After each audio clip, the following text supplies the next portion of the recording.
Hello, adventurer. It's good to see you. You have made it to the morning grind. Welcome, welcome. It's the live stream at the beginning of the Geekverse, where we talk about all types of topics in geekdom, gaming, and fantasy, with an emphasis on being constructive and creating the things that we want to exist in the world. It's all on the grind, Sizemore. Can't be too fine, can't be too coarse. That's exactly right. There are a lot of adventures to be had today. Dungeons to explore and monsters to slay, and who knows what a random encounter might send our way. That's why we have to prepare, so settle in now for the morning grind with your favorite beverage in hand. Tea? Or maybe something a little stronger. I've got a few bottles of the old Wynyard left. Whatever you want. Pull up a chair. Dude.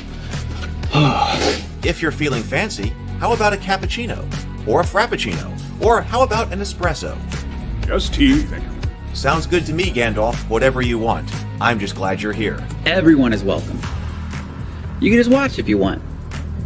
You don't have to worship anything you don't want to worship. Thank you, Mike. But be forewarned. Sometimes we get really strange characters around here. Wait, what's that you say? Why can't you come and be a part of the stream? My wife would disown me. Oh no, I bet she'll be fine with it. Come on in. Am I scared for my safety? No. What are we supposed to do? Everybody do the secret handshake.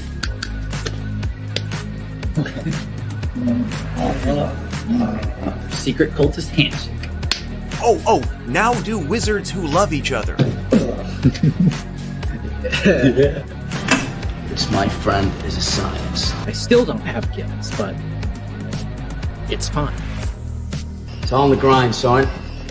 Can't be too fine, can't be too coarse. Dude, this would be a sick place to bring the band. Indeed it would be, Dave. It really would.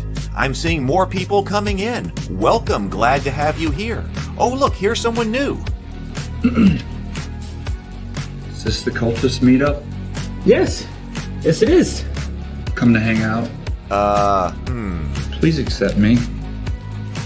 I have nothing else. Okay, we accept you. Everyone's welcome here. Brought some snacks.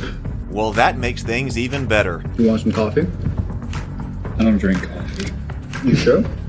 It's cultist coffee. What makes it cultist coffee? I'm a cultist and I'm drinking it. Oh.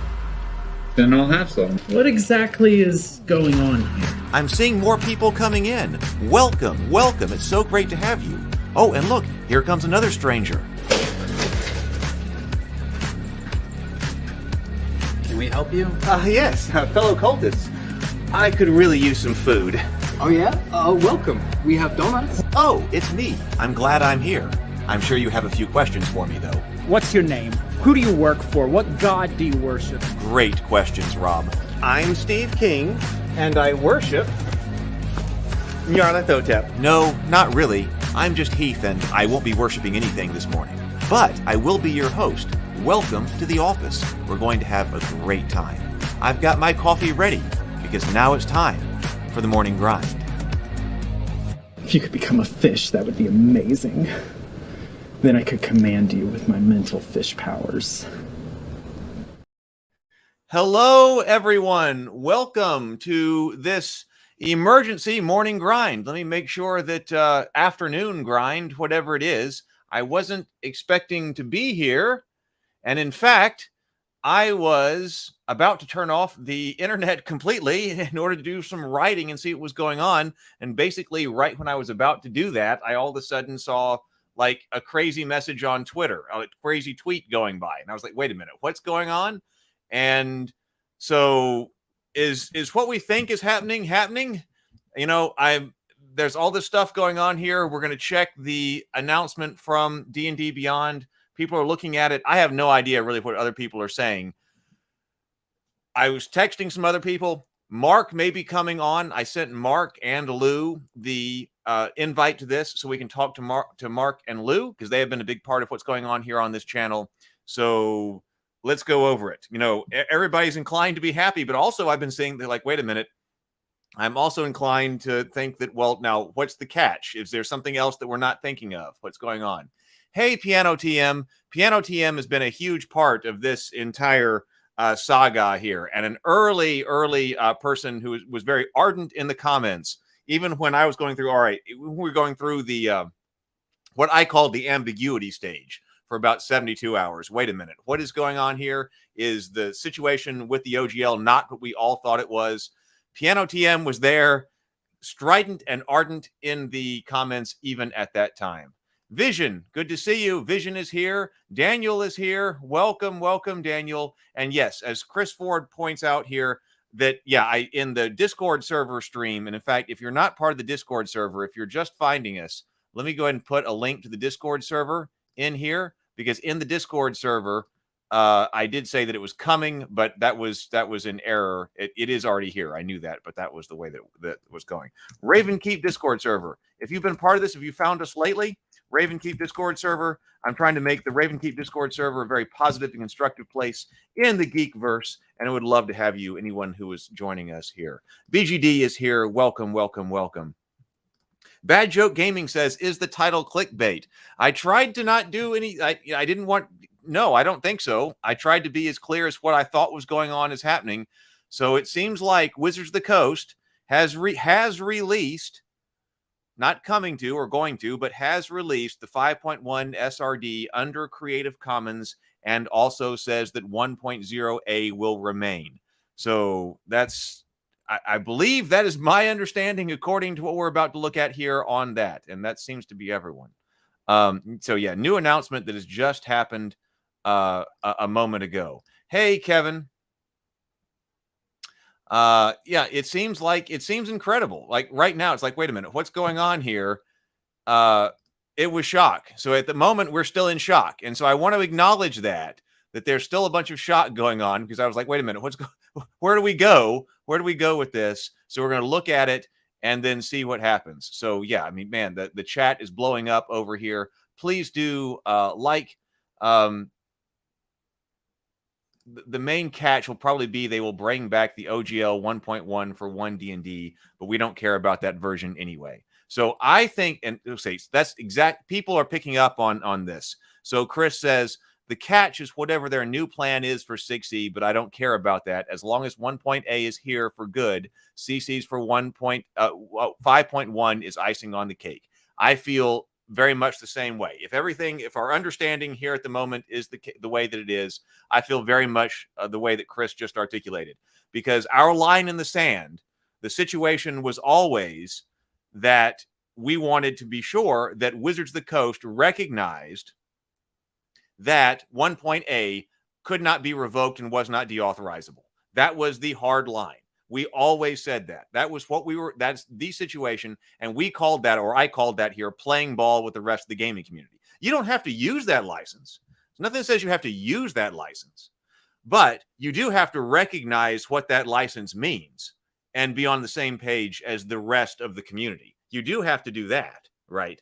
So it seems that they did that. It seems that they are doing that, because we've always said this is not about trying to put some new edition of Dungeons and Dragons or anything else under that license, because you don't have, like I said, you don't have to use that license. So they can go on and they can make 6th edition Dungeons and Dragons or 1D&D or whatever they want to call it. We'll just call it 6th edition, I guess, right here. They can go on and create 6th edition. They can make it completely different. They can change whatever they want to. Common sense business strategy, I suppose, would say they should make it really good. You know, they would want people to come and use it for reasons that are carrots and not sticks. Hey, this is a really good rule system. You're going to love it. That's a completely separate issue. Then, and then also, of course, they can put that under whatever license they want. They can be as draconian as they want to, because we don't have to play it. And also we don't have to license under it if we don't want to. But playing ball was making sure they recognized what 1.0A was. So a lot of people are saying that it's probably going to be a separate, I think that's the way this is going. But the important thing was that we separate that. And I said they were trying to conflate those two issues. They were trying to conflate at least 2 issues, and probably 3 in their last announcement last week. They were trying to conflate these issues because they are very separate issues. The legal status of 1.0A in the past and going forward. Now, we may choose to what we do there, but the important thing is that it stands going forward as well, right? It's important that it stands going forward as well. That is a completely separate issue as to whether or not a new edition of Dungeons & Dragons has a good license or a bad license and whether we should publish under it or not. That's a completely separate issue. Those are two separate issues that they were trying to conflate. They were trying, I think it looked like they were trying to deliberately confuse us. All right, let's bring this up here. The shock. All right, let's go through this. I'm going to bring this up right here. I'm going to move this over. And hang on, let me bring up this. Try to open it up a bit larger. Let's see. So this is what just posted on D&D Beyond. So this was posted by Kyle Brink here, who was the one who posted it last time, right? And we talked about that. Didn't have a whole lot of information on him, or at least I didn't. Okay, but the statement says, when you give us playtest feedback, we take it seriously, which we were very skeptical of originally. Already more than 15,000 of you have filled out the survey. Here's what you said. 88% do not want to publish tabletop RPG content under OGL 1.2. 90% would have to change some aspect of their business to accommodate OGL 1.2. Yeah, no kidding. That's obvious. 89% are dissatisfied with authorizing OGL 1.0A. These are, if these numbers are accurate, if they're being true to us, and I suppose in this case, because we were very skeptical that our numbers that are going to be coming out of Wizards, out of their sort of black box they wanted us to put stuff into, are they going to be, going to be accurate? And these are huge numbers if they're true. 89% are dissatisfied with deauthorizing OGL 1.0A. 86% are dissatisfied with the draft VTT policy, which is ridiculous. 62% are satisfied with including Systems Reference Document SRD content in Creative Commons, and the majority of those who were dissatisfied asked for more SRD content in Creative Commons. I was just editing some of the video out from Mark and my discussion the other day, and we went over exactly what they had been proposing last week to include in the SRD under the Creative Commons, because it was just a fraction of it. So they say, these live survey results are clear. You want OGL 1.A. You want irrevocability. You like Creative Commons. I suppose the big part of this Creative Commons thing is that people have more trust in it. We've talked a lot about the Creative Commons licenses and when they should be used for RPGs and when they might not be able to, and what their advantages are and what their disadvantages are. We've talked quite a bit about that. But I suppose one of the big psychological draws for the Creative Commons right now is that it's not owned by Wizards, that you can release that under something else and somebody's not going to change that. That's a big psychological advantage, because we've also talked about new licenses or new versions of open licenses, that there are two components to it. One is a legal component. What does it actually say? What kind of legal rights does it give? What would it want you to give up, which is hopefully none or very little. But then, what legally has to happen because of that license? The other part of that is a psychological component. What psychologically does it do for people? Because we've talked about situations where legally the licenses could be identical, but one of them for some reason provides people with greater psychological safety or psychological benefit. And so, that's real benefit. So if they're both equally good legally, then there may be things about things that you can do that also provide psychological advantages. So let's go with that. The feedback is in such high volume and its direction is so plain that we are acting now, because they gave 2 weeks for people to provide feedback. They say, 1, we are leaving OGL 1.0 in place as is, untouched. So that was the main demand. That was it right there. We are leaving OGL 1.0 in place as is, untouched. That is exactly, I'm still inclined to be skeptical because, as we said, we're responding here kind of in the moment. But at the moment, that seems to be the demand that we wanted, right? That was it. They're leaving 1.0 in place as is, untouched. And then, as Chris was just talking about in the comments, we are also making the entire SRD 5.1, which is the current version of the SRD, which is what 5th edition Dungeons & Dragons uses, available under a Creative Commons license. You may choose which you prefer to use. And we've been talking about licensing on this channel as well. We do tabletop RPG building Tuesdays. And so last Tuesday, or was that the Tuesday before last, we went through a lot of different RPGs and what their open licenses were, or if they had an open license, or what it was. And we had even discussed Fate by Evil Hat, for instance, is licensed under. You can do either one. They license it under both. OGL 1.0A, if you like those license terms, you can license their stuff under that. But they also make it available under a Creative Commons license. And if you prefer that one, you can license it under that one. So we're also even familiar here, if you've been on this channel, with that particular approach. So I'll finish this, and then we'll go to the comments here before we go over. Oh, actually, let me go to the comments right now and see what people are saying. I'm going to go down and then kind of go up a little bit. I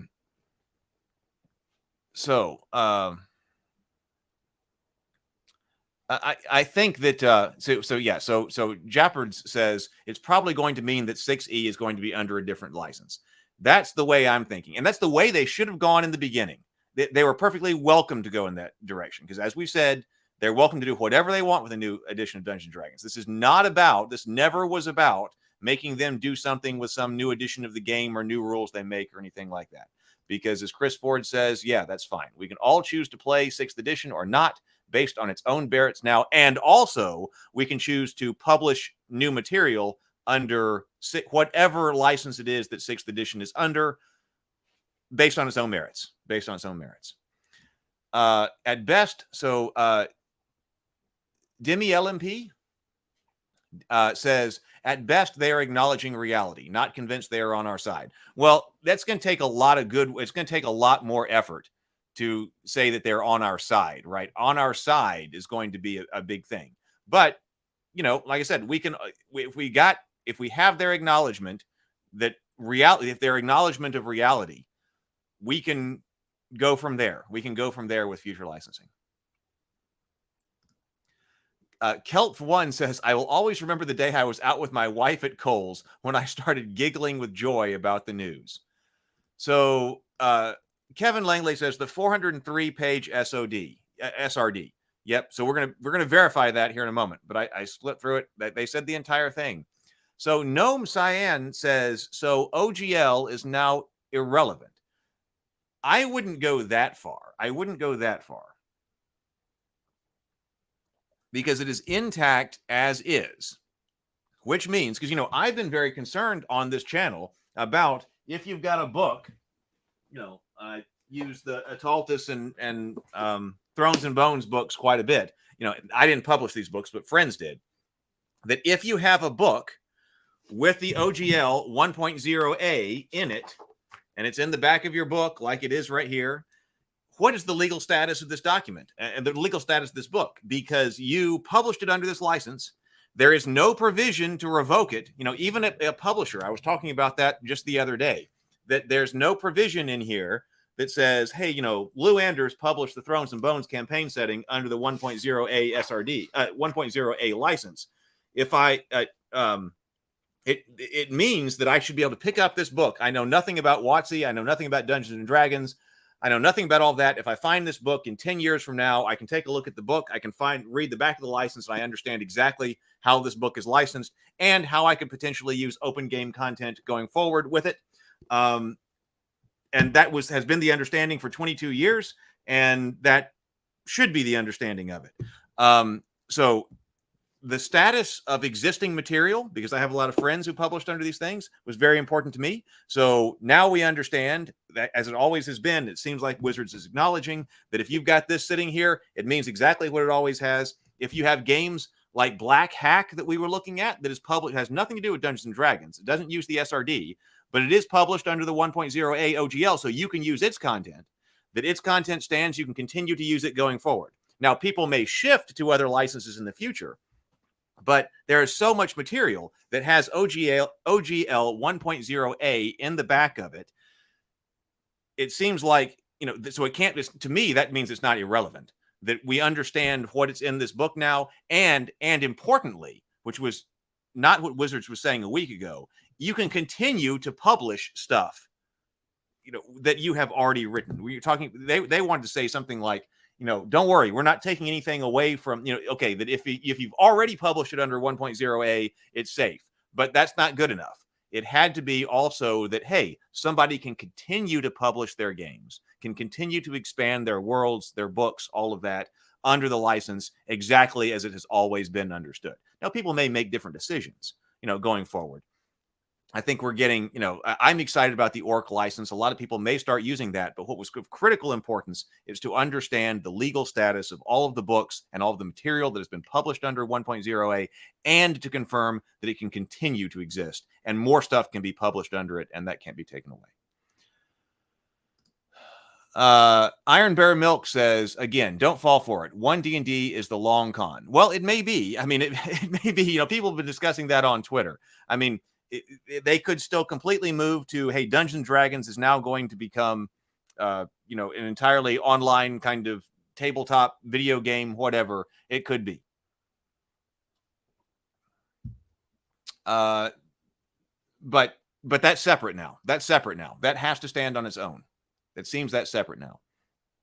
What's his name says, under CC license, which CC license are they putting that under? There are a lot of them, significantly more restrictive than others. And that is one of the issues with Creative Commons licenses. But it seems like it is a good one. We're going to look at that. Bamboozled Great Cloud says, this has to be within the four corners. Otherwise, this is all smoke. Event Horizon says, publishing 3.5 and 5.e. I was going to bring up something similar to this. Publishing 3.5 and 5e under OGL 1.0a made WotC a ton of money. If they don't use a license like that for 6e, 1D&D, it will end up with like fourth edition. You would have thought, because I've been listening to other people who have had ideas about the business ramifications of this as well, that have had very good ideas about how Wizards of the Coast could have approached this. Because you would have thought, hey, wait a minute, because you would have thought somebody would have said that, hey, this worked for us insanely well in the past. Can we actually triple it down or quadruple it down and do more with it? And can we do more with it? And there seem to have definitely been strategies like that that could have been employed. Now, they may not employ it. And they've also lost a bunch of goodwill. But there were certainly ways that they could have doubled down on the open licensing approach to 6th edition and probably made a lot. Psychquill's responding to Iron Bear says, I partially agree. They have shown their colors. Likely they will still go in the direction in the future, but at least they aren't trying to create an anti-competitive atmosphere. So, Chris Ford says, Creative Commons Attribution 4.0 international license. So there we go. The system reference document 5.1 is provided to you free of charge under the terms of Creative Commons 4.0 international license, CC by 4.0. So this Creative Commons license makes I think this is exactly what we're about to get into right here. This Creative Commons license makes the content freely available for any to use. We don't control that license and cannot alter or revoke it. It's open and irrevocable in a way that doesn't require you to take our word for it. That's the psychological component for why people like the Creative Commons license, I believe. And its openness means there is no need for a VTT policy. Placing the SRD under a Creative Commons license is a one-way door. There is no going back. We all here in the community thought that placing material under 1.0a, the open gaming license, is also a one-way door, and there is no going back, which is why we have fought so hard for that. But at least they are giving something that is outside of their control, and for the psychological benefit of it. Our goal here is to deliver on what you wanted. So what about the goals that drove us when we started this process? We wanted to protect the D&D play experience into the future. We still want to do that with your help. We're grateful that this community is passionate and active because we need your help protecting the game's inclusive and welcoming nature. I think I just posted a clip of my discussion on that like 3 minutes or something like that after this entire thing dropped. So may not be. So something that posted our discussion on that is kind of not relevant now, but that's all right. We wanted to limit the OGL to tabletop RPGs. With this new approach, we are setting that aside and counting your choices to define the future of play. Here's a PDF of SRD 5.1 with the Creative Commons license. By simply publishing it, we place it under an irrevocable Creative Commons license. We'll get it hosted in a more convenient place next week. It was important that we take this step now, so there is no question. We're going to open that. Well, in fact, let's just open that up right now. So I've got that over here. It says legal information. This system reference document 5.1 is provided to you free of charge under the terms of the Creative Commons 4.0 International License, CC BY 4.0. So let's for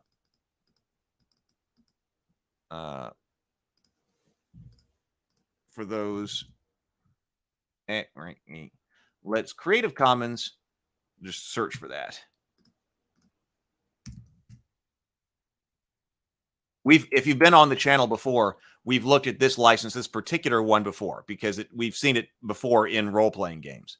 It says you are free to use this content in any manner permitted by that license, as long as you include the following attribution statement in your work. And they provide this attribution statement. This work includes material taken from the System Reference Document 5.1, SRD 5.1, by Wizards of the Coast, LLC, and available at hyperlink.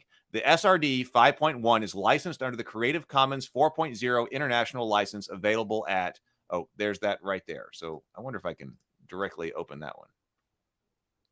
Well, whatever. So here it is right here. This is the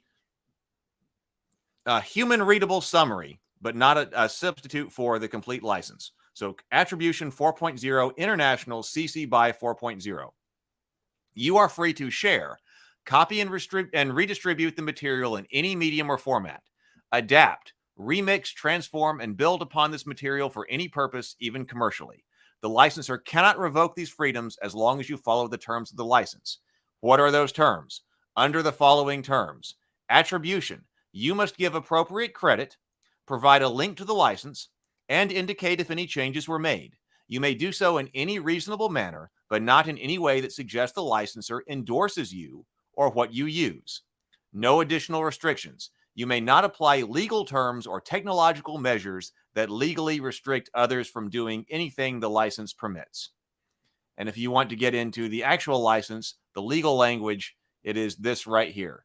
I'm not going to do that right now, but that was the human readable summary. Here is all the legalese if you actually want to understand the Creative Commons 4.0 International Public License, which I do recommend, especially if you are considering publishing it. It's not a long license. It's not the 30 pages or 15 pages or whatever it was. So they also say, please do not include any other attribution regarding Wizards than that provided above. You may, however, include a statement on your work that is compatible with 5th edition or 5e compatible, which is a lot of what we did anyway as publishers over the past many years. Section 5 of CC BY 4 includes a disclaimer of warranties and limitations of liability that limits our liability to you. So if you want to see that Section 5, disclaimer of warranties and limitations of liabilities, it is there as well. So they call that out. Let's go over to the chat for a moment.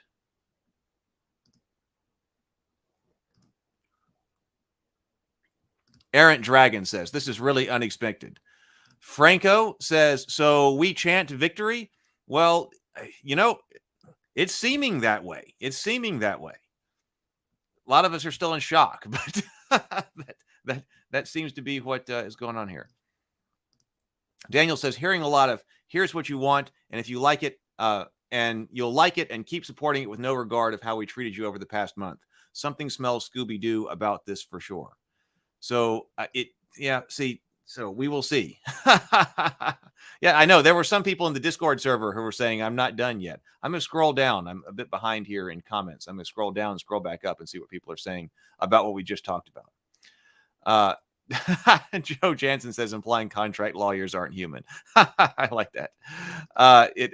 Okay, lots of Piano TM says human readable, not good enough. It has to be inhuman readable.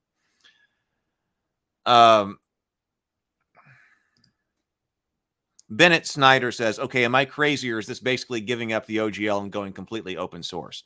Like, why would you use the OGL when you can have CC?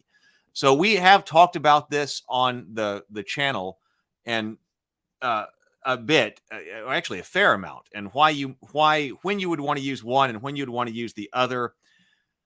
it seems like there are a lot of benefits if they're handing that to you under the Creative Commons license that you would use it. One of the advantages of the OGL is there was just one. There are not multiple kinds of Creative Commons licenses. That's always an issue. And also the OGL 1.0A, and I am assuming that the ORC will do this as well when the ORC comes out as well. The ORC allows you to very easily, or the OGL 1.0A allowed you to very easily distinguish what part of your works are considered product identity that you are reserving to yourself, and then what part of it is open game content. And because we mix together, with role-playing games, rule systems with some type of IP or some type of world, right? Some type of franchise or world or campaign setting or whatever you want. And those things get mixed together in the same book.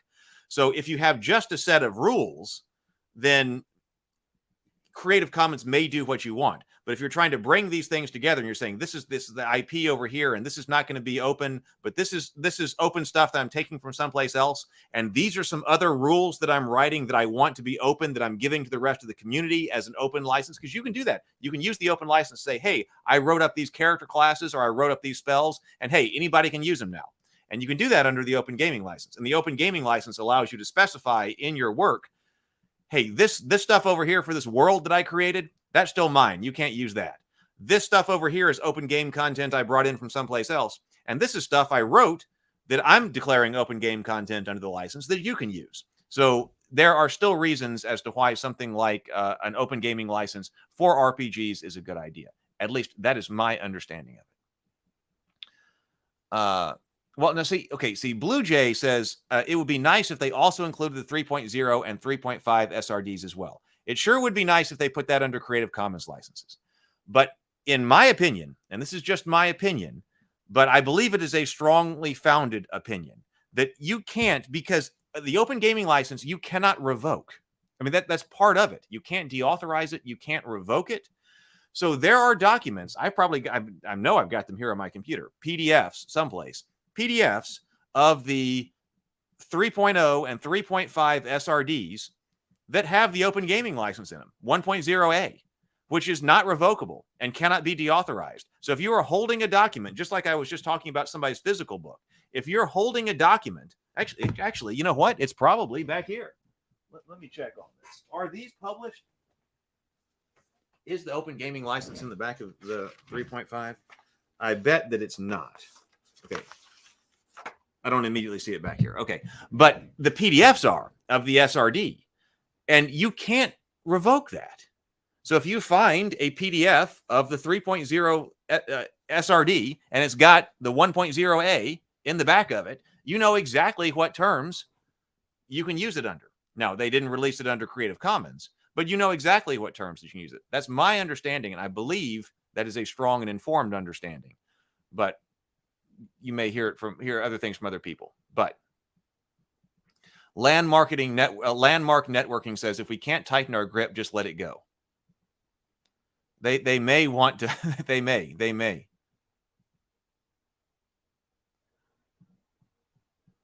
So what if Wizards changes their mind a week from now? Is the license truly protected? Well, they're not going to be able to change their mind about Creative Commons because everybody knows the status of that. We all understand the status of 1.0A, and it seems like Wizards has decided to try to play ball there.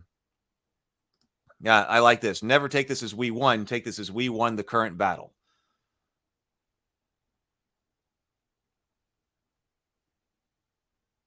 Let's see. Yeah, we will remain vigilant. We will remain vigilant, but they can do whatever they want to with 3.6. Piano TM, like, yes, what do you think about my assessment of the status of 3.0 and 3.5? If you've got a copy of that with the SRD in the back, it was released under that. Now, see, this is all to still be determined, right? Steph says, I wonder what's going to happen with publishers and how many people will go back to D&D or will they branch out? Now, I think the branching out is already something that's happening. A lot of third-party publishers are branching out. that seems like something that's been kicked off and hasn't stopped. Now that is, it's still extremely important because it means all of the material for the system. If you enjoyed 5th edition and you've got all this third-party content for 5th edition, nothing changes about that, and nothing changes it going forward. You can just continue to go forward with it. So if you've been enjoying stuff and publishers have been using that rule set, because I know people who've got very invested in the 5th edition rule set because they want to develop for it. So they really, really know the 5th edition rule set backwards and forwards. So, that's a big obstacle to them deciding I'm going to go develop for something else, right? So that means that they can continue to develop for 5th edition, but I also think the branching out is something that is going to happen. I mean, the Cool Name RPG, I don't think it's going to change that Mark is developing. It's not going to change the development of Black Flag. That was developed by Kobold Press. That was started long before this. So I think, we already have more RPG systems than we know what to do with, right? We've been looking at them on the morning grind, and we've been looking at probably about 70 of them for now. So there are tons of systems out there. But probably we're looking at more diversification. But not everything will win. They'll probably end up being a consolidation again. I don't know. Paizo and Monty Cook Games have gotten my money, Vi Wolf says. We'll see if this change in behavior sticks. We were just looking at the Cypher system this morning on the morning grind. Hasbro stock dropped $5 today. They had to stop the bleed. We were discussing that on the Discord server and trying to decide what that meant. Now, there are several different things going on with Hasbro. It would be great if we could just say that, hey, it was the Dungeons and Dragons community, but there's several things like layoffs and things like that going on. So, it was bad.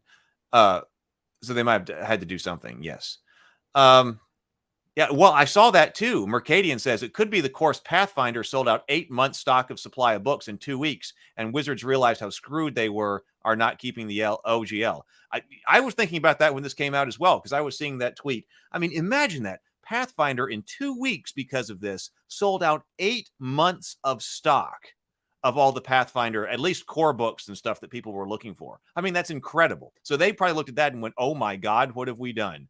All of our D&D stuff, people canceling pre-orders for Dungeons and Dragons stuff, and then Pathfinder stuff flying off the shelf. We've been looking at Pathfinder here on the channel and really enjoying it. Let's see.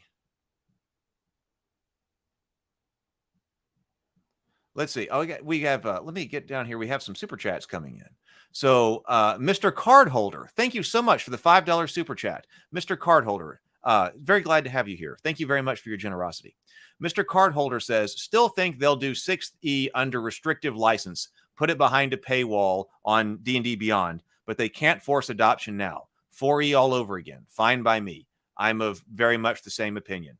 That was always what we said when we got started on this. What was this, 2 weeks ago or however long it was? That, yeah, they can do whatever kind of stuff they want with 6th edition. But, their biggest, Lou was talking about this, and I agree, that the biggest competition for 6th edition will be 5th edition, because there's this huge ecosystem for 5th edition. So many players know 5th edition. There's been so much third-party material published for 5th edition. VTT stuff for 5th edition. All of that's out there. That's their biggest competition to whatever they choose to do. If they want to compete on creating a great product, well, all right. I mean, we can choose it to use it or choose to play it or not based on that, based on whether or not we think it's a good product. I says for $10, a $10 super chat. Thank you so much for the super chat. So good to have you here, and I appreciate your generosity. For a $10 super chat, I says, went to my first Pathfinder Society open gaming event. It was a blast. WotC can see me after I've exhausted my Pathfinder 2e content in a few years, when they prove they want to outcompete, not monopolize. I can see a lot of people feeling that way, because there's a lot of Pathfinder stuff that I got to buy. I had bought several books prior to all of this. So I already had them on the shelf to start going through, but I was also putting stuff in a shopping basket going, oh yeah, man, there's other stuff that I've got to need. So we will see. But yeah, if they can outcompete, then fine. Like I said, if 6th edition comes out and we're like, oh my God, that is really amazing, this is a great rule set. All right, well then so be it. We'll look at it on the rules perspective. When all this started with the 1D&D stuff on this channel, I was taking a look at the playtest material on the channel. I wasn't even aware of all the digital controversy. That was before the 1.0A controversy, but apparently there was digital controversy before that. And I was just like, hey, let's see what this is and see how the rules are and see if we enjoy them. And then I became aware of everything else. But hey, if we can evaluate the rules if they want to try to outcompete. Piano TM says, you'll never convince me this about face was not a direct reaction to the stock drop. Experts can say what they want about that, and they're probably right, but knee jerks are never rational.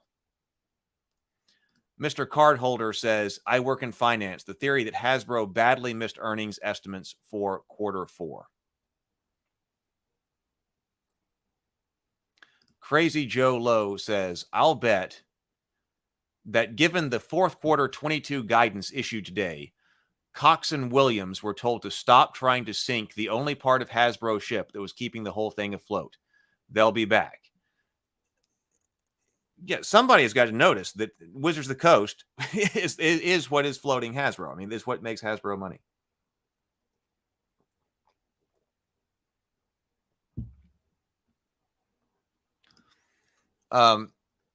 Trichio CH says, yeah, Mr. Cardholder is spot on. And after this, I think they'll really spat on the potential of their new core. All because they didn't have enough faith in their own product. Good job, execs, morons. Brendan says, it means we can go see the movie now.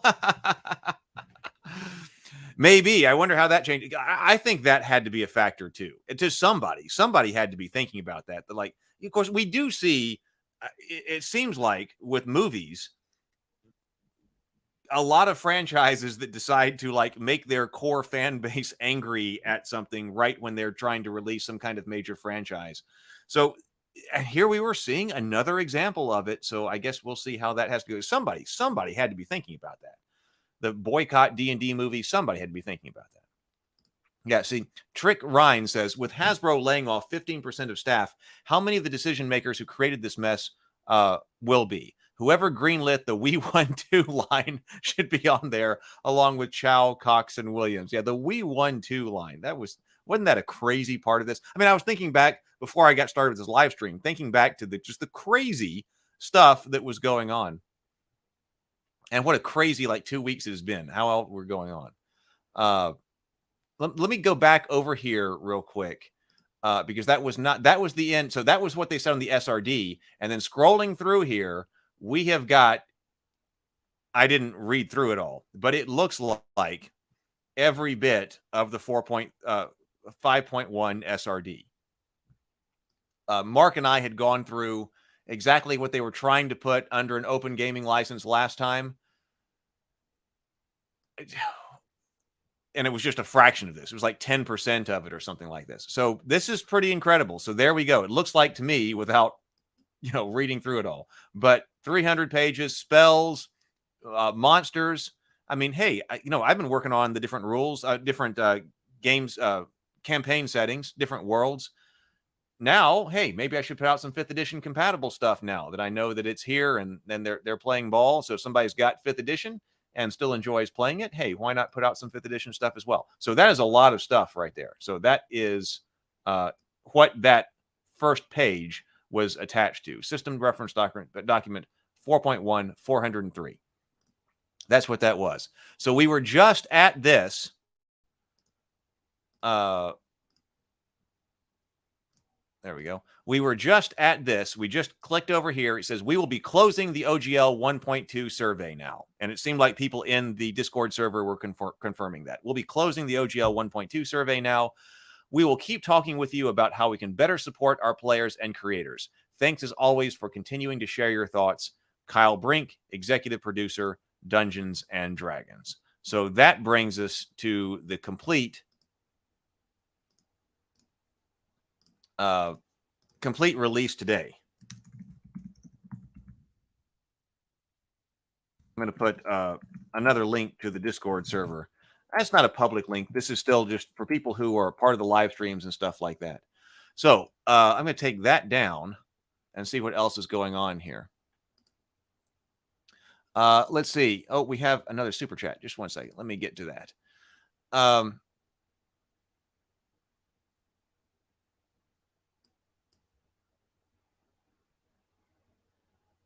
see. Well, see, that's the thing. So people always want the new hotness, though. There's a reason we see people purging books after a new edition comes out. I mean, they can have that going for them. They can have that going for them. We will see. A lot of people see. What was I reading? I was reading some kind of thread today about, people, even when Dungeons and Dragons wasn't selling, people were still playing. Well, now that is an excellent point, Escarian. I posted a YouTube video on who was going to become the Pathfinder for 5th edition now. If there's a change to 6th edition or things like that. But they were always talking about compatibility with 5th edition and, interconnectivity and cross-compatibility with 5th edition and 1D&D or 6th edition.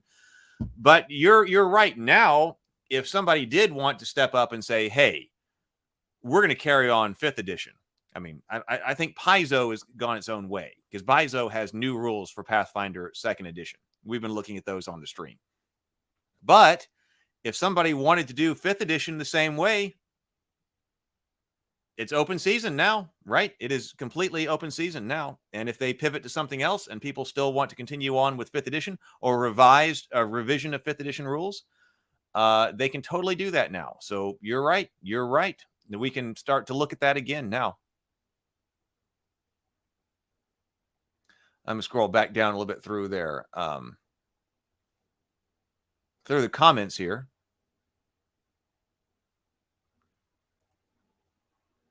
Paul says, you're going to hear hear people say that they won and we lost because making your voices heard forced us to change our plans. Those people will be absolutely right.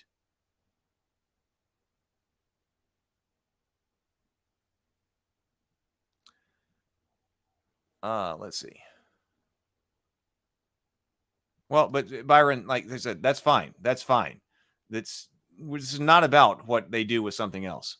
Okay, so Monkey God says, interesting to note re-copyrightable material for a $10 super chat. Thank you so much, Monkey God.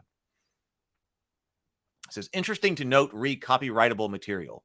There is nothing D&D specific in the Vox Machina Amazon show. That's the Critical Role show. Goliaths aren't referred to as such. They are specifically called half giants, for example. Yeah, we talked about that at a certain point that we're like, what is Critical Role going to do? And I have not been following that. I followed what happened on their Kickstarter, and then I followed up that they got picked up by Amazon on for a second season. But we were wondering about that status, and people in the comments were calling out that, yeah, they started to strip all of that out, which was, I think, an excellent idea, and probably somebody was thinking for a TV show what exactly needs to happen here. So, yeah.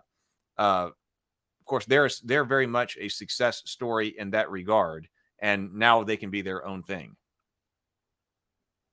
Poor Kyle, brought in just to be thrown under the bus. Yeah, we didn't really know him before that, or I didn't. So, yeah, right. So people were saying I wrote stuff up or I was too busy with work and I didn't actually get to write in my comments yet. I was still trying to write comments and things like that. And so, yeah, we're literally in the middle of the survey. So, but yeah. So Brian's also talking about not many people purged 3.5 for 5th edition. Yeah. Let's see. Mark Faulkner says the SRD unlocks all the language and terms that are needed to make the OSR work. I think that if it's in the Creative Commons OSR should be safe for now. I would think so. I mean, it's also available under the 1.0A, and if they are leaving that alone and playing ball, that's fine. But if it's under the Creative Commons as well, that's my understanding.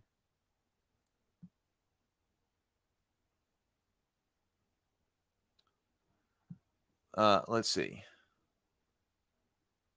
People are talking about the status of Magic the Gathering because it seems like I'm told people I'm the most casual Magic the Gathering player ever. I play with physical cards with my nephews sometimes when they want to play.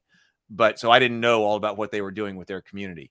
But if that started to affect that as well, not only D&D Beyond, but with their like digital version of Magic and things like that, that could also have been a big thing. And they already messed up by making people angry by re-releasing cards, right?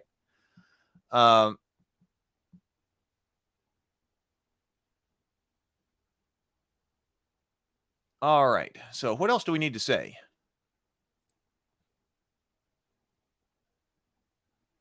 So Inner Light says, I took the survey earlier this week and was very adamant in my open response that the only thing that needed to change was to make 1.0A irrevocable and unable to be deauthorized. That was it. That was it. Thank you, Inner Light. What they do beyond that, that's on them. Master Potato says, so OGL 1.0A is sticking, but what license will one D&D have, and how will microtransactions filled with their VTT be? I don't know, but we don't have to worry about it. We can choose to play or not. Let's see. Mercadian 5090 just in the super chat. Thank you very much. Thank you very much. Appreciate your being here. Makes me wonder, did Paramount threaten to sue Hasbro for destroying the brand and their revenue for the movie right before the release? I don't know. I don't know. But like I said, that somebody had to be talking about that. I mean, somebody had to be talking about that. Like, what are you doing? Because I had written some headlines, and I was so tired from a lot of stuff that was going on that I hadn't had a chance to make them yet. But I thought I still had another week because the closing of the license, the survey wasn't supposed to be for another week. So I thought, you know what? If I do that this weekend, we can put out some more videos with some titles, the videos that Hasbro executives, that Wizards executives, that people who are involved in the movie, those executives don't want to see. Things like, what do you not want to see if you're bringing out a movie? Hasbro involved in major licensing dispute ahead of Dungeons and Dragons movie release. Hasbro and Wizards torches D&D brand ahead of D&D movie release. Or, WotC has fans up in arms ahead of Dungeons and Dragons movie release. See, nobody wants to see that, right? Nobody wants to see headlines like that. Because regardless of the specifics of the situation, if you're trying to invest in something or you're trying to bring that, you do not want to see the headlines of, major movie release and major licensing dispute in the same headline. You don't want to see it. So somebody had to be thinking about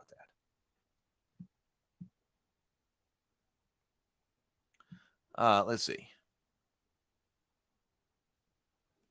So who knows? Maybe it changed their timeline, because maybe they're going to go to the complete drawing board, which basically they would have to do, I guess, if they're going to do that, and go to the drawing board again and say, listen, we're going to do all new rules for 6th edition. Welcome to all new rules. So I don't know I don't know how that changes their timeline. I was wondering that too. If they said, hey, listen, let's surrender here, give in, surrender, and then we got to get our creative team on all new 6th edition rules. How does that set them back?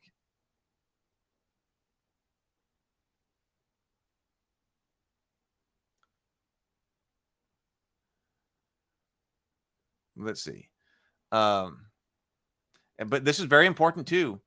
Deuce de Mortis says, remember that they aren't putting the mechanics under Creative Commons. They're putting their wording. Another way to say that would be their expression. They're putting their expression of those mechanics under the Creative Commons license. Yes. And Piano TM says, oh, Hasbro is probably getting cannon blasted from everyone in the industry tied to D&D, not just Paramount. I mean, they had made themselves a pariah. Like Wizards of the Coast had made themselves a pariah in the gaming community. And then all of a sudden, Hasbro did not want to become that in like the film industry as well, or something like that. Yeah, see, I was saying, Trioki says, I mean, something had to for sure. This whole thing went mainstream media. When something hits MSN negatively, especially if it looks scummy, corporate tends to crap a brick. I was saying there are a lot more allies out there. I'll take credit for this. We tried to get out a lot of good information to the people in the community so they really understood what was going on. I tried my best at that. But I did say that there are a lot more allies in the fight that have not been brought on board yet. I was talking about other people in software. I was talking about mainstream with the movie situation coming up. I was talking about YouTubers on the TV and film side. I was encouraging people to not give up. Don't worry. They were trying to shift the narrative. Wizards was trying to shift the narrative, but there were far more allies to come into this fight. And Wizards may have realized that. August sent in a $9.99 super chat. Thank you so much, August. August says, and it's good seeing you here again. August is also frequently on these streams. August says, congratulations on keeping the OGL 1.0A around. I'm impressed by how the D&D community fought this, and the effort you took to fight it was quite impressive, my friend. Oh, well, thank you. Thank you so much, August. Thank you. I really appreciate that. You know, I tried to go live when there was something important to say and important to do, and to keep the community educated and try to bring on people. So, but then, you know, other times we just did the morning grind where we looked at other game systems and things like this. So thank you. Thank you so much, August. I appreciate it. And Claire Lane for a $5 super chat expresses a similar sentiment. Thank you so much for being here, Claire. A $5 super chat. Thank you for all of the work covering all of this. You're very welcome, Claire. I'm glad the community found it helpful. I am extremely happy that the community found it helpful. It was, I jumped on it because it was impacting a lot of my friends and a lot of people who I know and who use the license to publish under. I had written a book to be published under 1.0A. I wrote it, but it's still with the publisher and never been published yet. So I did have one small thing published under 1.0A. But all the books that I had written were still with a publisher to be published later. So I don't know what its impact there was there. But I certainly had other friends who with existing books sitting on the shelf with 1.0A in it. And they're like, what do I do? So it was really important to get on it to me. So thank you very much for those super chats. Master Potato says, WotC did the one thing that no one thought was possible. They united the entire tabletop RPG community. They did. We all got together on this. We did. People can post different links here, Site Quills. The big thing was NPR. Was that yesterday or was that the day before? It was on NPR, and there were a few different NPR written articles. And there was definitely mainstream financial news. We had been talking about, I mean, I guess you can, the Motley Fool financial news, right?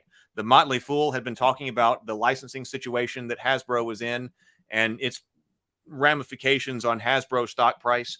So there were people talking about it, but there was still a lot more that could have come. But it was breaking out into mainstream.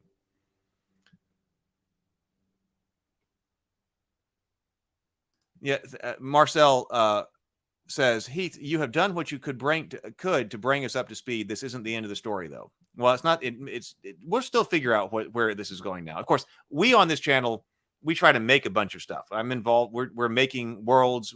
There's a lot of people who are very creative who are making their own stuff, making plush toys you see behind me and action figures and RPGs. So this is intended to be a constructive place. So we'll still follow what goes on with Dungeons and Dragons because, I mean, tabletop RPG is a huge part of the Geekverse, but we are also going to continue to make all of our stuff.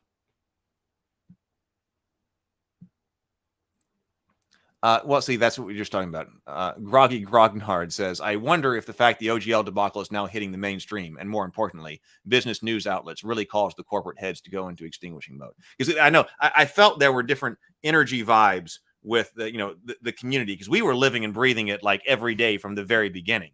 But it's not like the major mainstream was. It takes in order to break into other communities, it takes a little bit of time. I don't know that we ever really broke into the YouTube review side of YouTube that really does movies and TV shows, because they talk about that a lot. And I figured they would have loved to talk about some type of situation where Wizards of the Coast was screwing over people in advance of the Dungeons and Dragons movie. I don't know that we really broke into that yet, but that was another one. If it broke over there, I mean, that also would have been something just covering up YouTube. Slight Quill says, you interviewed relevant people and clearly laid out everything in an understandable way. I also thank you for covering it. You're very welcome. Thank you so much. No. Kiriso-sama says, if I publish something with the SRD 5.1 CC, do I put my stuff into CC2? That's a great question. And no. My understanding is no. because there are multiple different. See, this is one of the disadvantages, because there are multiple different kinds of Creative Commons licenses, and some of the Creative Commons licenses do require that if you take material that's published under this specific Creative Commons license, and the Creative Commons licenses are the ones that have like the CC and the dash and then other letters out from it, right? And there are some Creative Commons licenses with letters out and behind it that specifically say if you take and remix this material, then what you create with it also has to go out to Creative Commons. There are some of them that do that. That's why you do have to, if someone's publishing under Creative Commons, you have to look to see exactly what that license specifically means. But this particular license that the OGL is published under, you do not have to do that. You can take their stuff from the Creative Commons and then do whatever you want to with it, and you do not. It's not they call it a viral license. It's not a viral license that implies that your stuff has to be Creative Commons as well. It does not.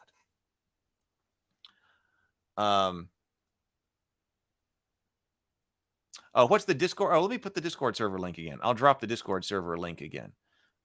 Be great to have everybody. Ravenkeep Discord server.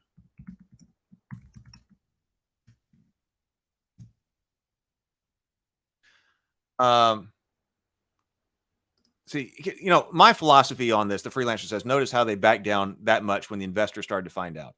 That's why, now I know some people might say, gee, you put out clips and things like this. There were clips of the live streams and stuff like that going on all the time. But our live streaming wasn't always about this, because I don't subscribe to the philosophy that just, if there's nothing to say and nothing news happening, then why talk about things that you don't like? We're going to go on and we're going to do creative stuff here, and we're going to create the kind of stuff that we do want, like, and we're going to be constructive, and we're going to be positive. If there's something to talk about, then we'll talk about it.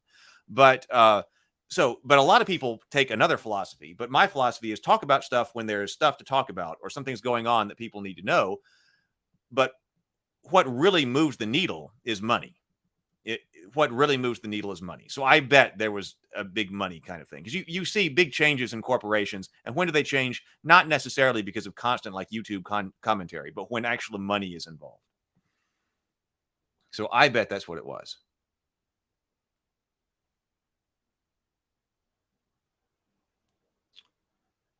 I'm seeing a lot of thank yous in the chat, and I really appreciate that. I'm very glad that this was. I only started live streaming about 3 months ago, daily. I'd experimented with some live streams over the summer, but I had only been doing like daily live streams for about 3 months before 3 months ago. So only like 2 months before all this hit.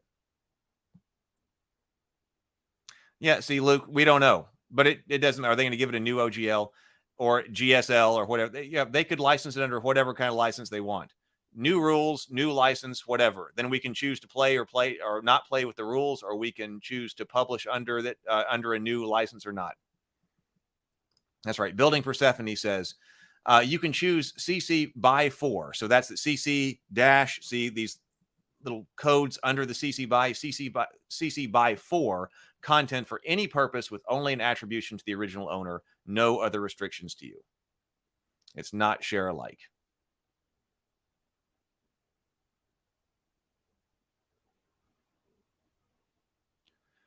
Nat2 Community Academy. Well, glad to see you here. Glad to see you here. First time chatting. Thank you all for the coverage you did on this. Thank you for all the coverage you did on this. It was extremely helpful and enlightening. Thank you.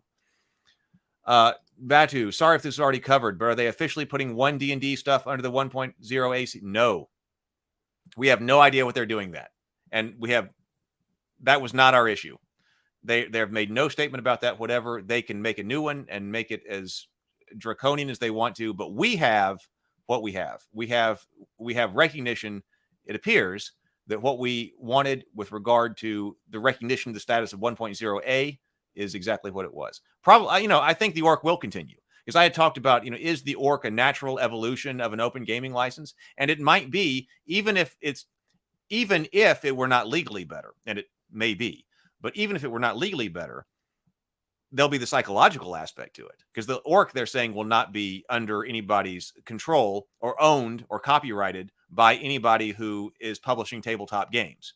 So it'll be in the hands of a third party. So that's a reason why to use it. So I suspect that it will continue. I don't think there's anything that's going to stop that now. That's why a lot of things have already been put in motion that I don't think are stopping.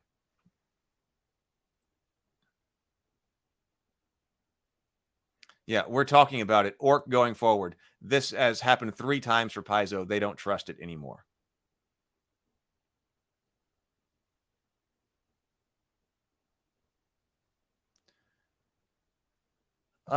Okay. Well, is there anything else important that we need to say? I think so at the moment, I guess I like the idea that the battle seems to have been won. I guess we'll think about it a lot more. I was going to talk tomorrow on the morning grind. I was thinking about tomorrow morning talking about morality clauses. The orc announcement was brilliant. There's so many different case studies in this that so many different business case studies in this past 2 weeks about what to do and what not to do. Paizo providing examples of what to do. Wizards providing examples of what not to do. I mean, there should be a lot of different business case studies for business schools in this. So I was thinking that, tomorrow morning on the morning grind, which I do at 9:30 a.m. Central Time every morning, I was thinking that we should talk about different morality clauses, because I've seen different morality clauses in different licenses, and whether or not there'd be a morality clause in the Orc license, and of course there's not in 1.0a. So we might do that. We might have a discussion tomorrow about morality clauses. So if anybody wants to come in and take a look at different clauses across different games and what they think, I think that might be a good topic to address on the morning grind. They may have stopped the bleeding. Most likely, nothing they release in the future will be part of OGL or CC. That's what I would guess. Well, all right. We'll do the Dinner and a Board Game premiere tonight. Don't know if I'm going live after that or not, but I need to get back and do some writing and stuff like that. But anyway, so here's cheers to all of you, because it's all of you who held the line. It's all of you who held the line. So if you got something to drink, let's cheers to all of you. You held the line. The community did hold. The community held, despite confusion, despite obfuscation, despite all of that from Wizards. We held on the important point, which is 1.0a, and it appears that we won. So cheers. Let's take a drink.